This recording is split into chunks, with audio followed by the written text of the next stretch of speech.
Hi friends, இன்றைக்கி நம்ம எங்கே போயிருக்கோன்னு பார்த்தீங்கன்னா, பாப்பாவுக்கும் தம்பிக்கும் கொலுசு மாற்றலான்னு கடைக்கு வந்தோம். கடையில் பார்த்திங்கன்னா கொலுசு எடுத்து சைஸு பார்த்துட்டு இருந்தாங்க. அதுக்குள்ளே இங்கே வெள்ளியில் நிறைய விளக்கு, குட்டி குட்டி டம்ளரு, சங்கு, ஸ்பூனு, பவுலு எல்லாமே இருந்தது. பெரிய குத்து விளக்குலேருந்து குட்டி குட்டி விளக்கு, காமாட்சி விளக்கு முதற்கொண்டு இருந்தது. சரி, அதை ஒரு வீடியோ எடுப்போமேன்ட்டு எடுத்துகிட்டு இருந்தேன். அதுக்குள்ளே சைஸ் பார்த்து எடுத்துட்டாங்க. தம்பிக்கு தண்டையில் தான் கொலுசு எடுக்கலான்ட்டு தண்டையில் எடுத்திருக்கோம். சுற்றி முத்து தண்டை. அப்புறம் பாப்பாவுக்கு சிம்பிளாக ஒரு கொலுசு எடுத்தாச்சு.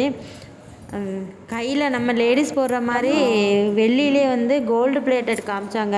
அது செமையாக இருந்தது. அதோட ஃபோட்டோலாம் நான் பின்னாடி இதை ஆட் பண்ணியிருக்கேன். நீங்கள் பார்த்துட்டு எப்படி இருக்குன்னு கமெண்ட் பண்ணுங்கள். Bye friends. இதில் ஃபஸ்ட்டு இருக்கதான் தம்பிக்கு எடுத்தோம். எப்படி இருக்குன்னு சொல்லுங்கள். நீங்கள் கொலுசு எடுக்கணுன்னா எந்த கடைக்கு போவீங்க, எந்த ஊரில் இருக்கீங்கன்னு கமெண்ட் பண்ணுங்கள். Bye friends.